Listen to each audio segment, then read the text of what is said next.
What is your price? Because if your price is not your life, then you are for sale. How's it going, man? I'm good. Good to see you again, Nice James. to see you. How's it been? It's been good. We have a whole new launch happening with TPUSA Rise. We were formerly Blexit, I'm sure, as you know. Yeah. So we've been busy with that, but it's been good. It's been good. So tell me about your mission of TPUSA Rise, how long you've been doing it, and what you're doing here this week. Yeah, well, I mean, obviously Blexit was the black community largely. We did a lot of work in the black community. I think with TPUSA Rise, we're saying, hey, we are now equipped to be able to do work in other minority communities as well. So you're going to see us doing stuff in Hispanic communities, Asian communities, African communities, you name it. We built an amazing, and I'm not taking all the credit, I have an incredible team, but we built an amazing grassroots operation, the largest one in the minority community and the conservative side. So I think we're equipped to be able to do these things in other communities outside How of big the is black your community. group? How large?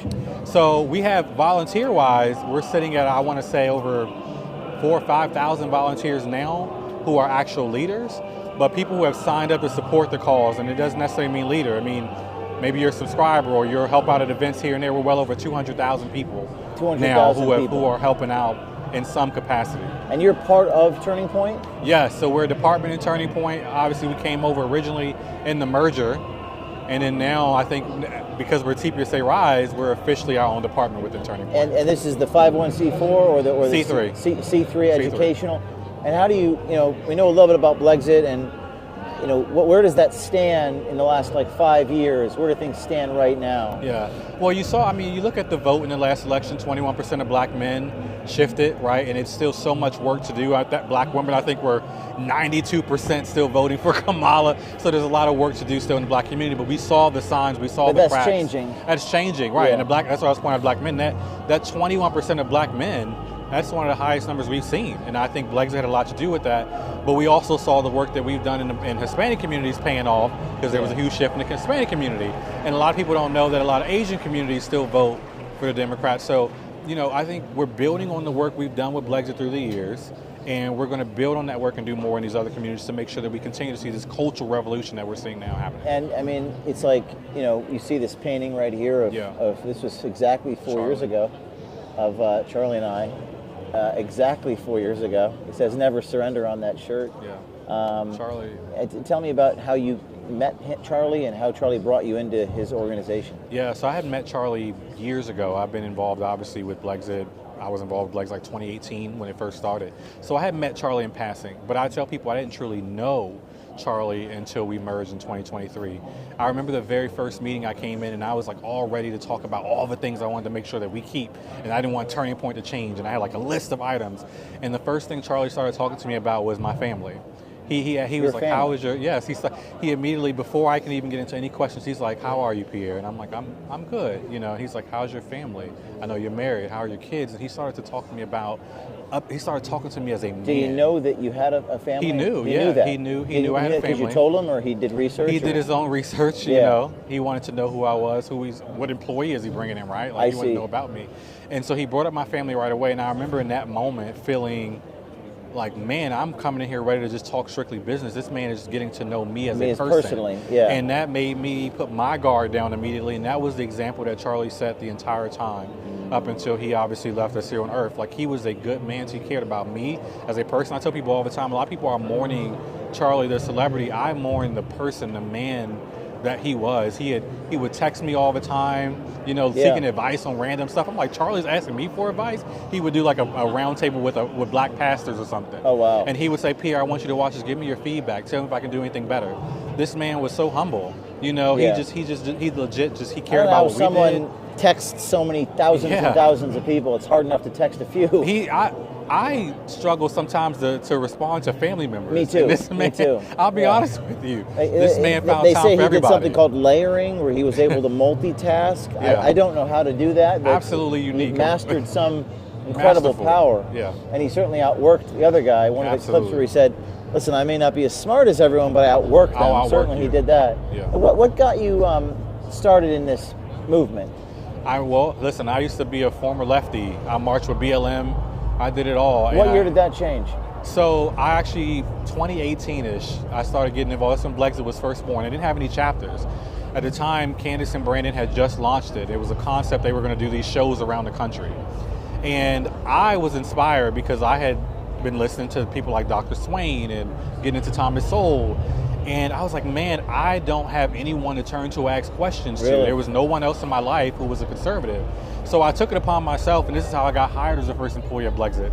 I took it upon myself to just launch a Blexit chapter. I never got permission or anything. I just launched it. I did my first event, my own money. What was the thing everything. that when you transitioned from a lefty to this movement that really pushed you over the edge? Was there a moment in time when you're like, you know what, I'm not a lefty anymore? Yeah. No, here's the thing though. I tell people I didn't actually become conservative. I had always been conservative. I just didn't know it. You didn't know it? I didn't know it. What was the thing that led you to realize that? It was watching conservative influencers rant.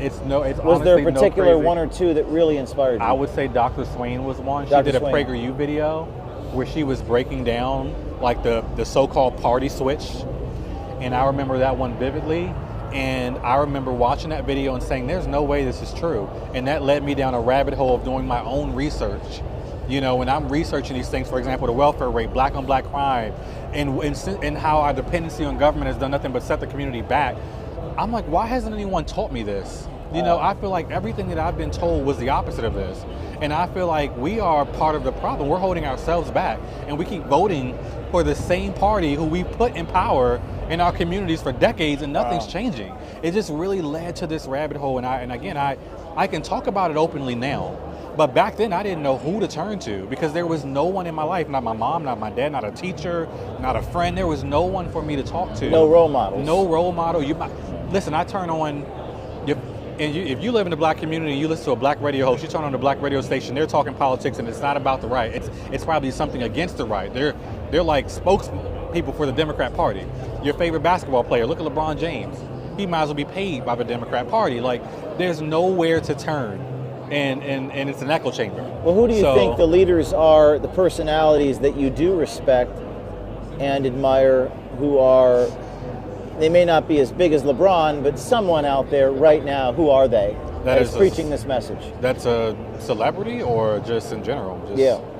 I mean, honestly, I think for me, I've gotten to a place where I have learned so much on my own that I'm very cautious of who I look to. I like to do my own research, but there are obviously, I still love Thomas Sowell. I know he's not as active. Thomas Sowell. Yeah, I know he's not as active these days. But the man still alive? He's still alive, you know, he's still alive, but he is a genius in my opinion. The Vision of the Anointed book was just he's a genius. Yeah. And I don't say this just because Charlie's gone, but for me, it's not color of his skin. Charlie was a hero for me. Charlie was someone I looked up to. He spoke the truth. And I don't think you have to be a black person to tell the truth about black America. He did speak the truth. It's going to be hard to, you know, there probably are a few Charlie Kirks in the audience. What are they, 30,000? How many people are here, by the way? 30,000 individuals. 30,000 people. So, you know, it's hard to find the talent and the integrity and the family ethic. I mean, all together, it's one in maybe 100 million people. Yep. It's almost impossible to find that. It's very hard. Yeah. What's your vision for... It's called Rise. Yes, TPUSA Rise. And it's part of TPUSA. Yep. What is your vision for Rise, your 5-year vision over the next 5 years? You know, I think ultimately whenever you do anything that's related to the minority community, I want to get to a place, and this is going to sound crazy, I want to get to a place where we work so hard where we're not needed anymore. Not needed. I think work yourself out of a job. I want to work myself out of a job, and I know that sounds insane to people, but I believe that we're here because we're needed, not because we should be. There's a difference between the two. If you let the left continue to control minority America, this country is going to continue to go the wrong direction. I believe that they know that, and they manipulate the minority community. They're guaranteed vote. So we need to actually go to these communities, meet people where they are, take back ground that they have stolen, and we need to bring a real message of empowerment, not victimhood. Yeah. And if we do it right, we won't be needed anymore. In 2026, is there a specific program that you're excited about in Turning Point Rise? We're doing some really incredible work on historically black colleges and universities, and the reason why I want to bring this up is because that's like going onto a lion's den. For anyone who knows how to, HBCUs are not easy. We're actually going to do an event at FAMU, and it's going to be a debate at Florida. FAMU is for short, but it's a HBCU in Florida. It's going to be a conservative versus liberal debate on campus. Going to be thousands of people in that room. In an auditorium? In an auditorium. Okay. A huge event. we know we're walking into a hostile environment. We'll welcome it. We're happy to go in there. Even if we're getting booed, I guarantee you there's going to be a good amount of people in that room who say, you know what, those guys make sense. Yeah. You know, and that's all that matters. We understand it's a hostile environment. We're fine with that. We'll go into the Lions Den, and I want TPUSA Rise to be known as the group that will go into Baltimore's, the Atlantas, Detroit. We will go to those places and we will do the necessary work. When are you planning to do that? March 11th. I actually kind of announced this on your show right now because it's not public yet. But yeah, March 11th is when that's happening. And that's HB Florida. What was the name of this? It's FAMU. Where is that located? I don't even know. It's Tallahassee. Tallahassee, it's in Florida. like Florida State area. Debates on the campuses. On the campus, one of the most historic HBCUs in the country. And working yourself out of a job. Yeah. Hopefully Turning Point has something else for me to do at that point, but yes, I mean, Rise as support. Are you speaking on any of the panels or stage here? Or? I will be on the main stage Saturday, right before Brandon Tatum. Did you see the recent report we did about there's a black professor at Georgetown and he was calling black conservatives, these are his words, he called, this is a professor at Georgetown calling black conservatives coons. He said this. Did you happen to see that video? I haven't seen the video, but not shocked. And you know, what was weird is he called Lawrence Jones on Fox News, Clarence Thomas. I'd love to share that video with you and get your reaction to his prejudice and words about that. And we confronted him, and he ran away. And what was interesting is that he ran away. Yes. You know, I don't know why he's running. They never stand by their own words. They never stand by their own beliefs. Why is he ashamed of his truth? Yeah. If you think we're a coon, stand 10 toes down on that and say it when we come talk to you about it. Have you been called those words by liberals before? Absolutely. Wow. Coon, Uncle Tom, you name it. And does that hurt when they say it? In the beginning, yes. But not anymore? And not anymore. I think I'm so immune to it now. Yeah. I'm so immune. I've asked people who have called me a coon, hey, what's a coon? And I'll ask, who's Uncle Tom? A lot of them can't even tell you. They don't even know what it is. They just know they're told to say these things. They just know that's what they were taught. I think the running away is a big tell. Yes. That they're ashamed of the truth. Yep. Well, hey, it was great talking to you. Always good talking to you. I hope to see you and thank you for being on the show. Hey, keep up the great work. I appreciate what you're doing. Thank you. God bless you. What is your price? Because if your price is not your life, then you are for sale.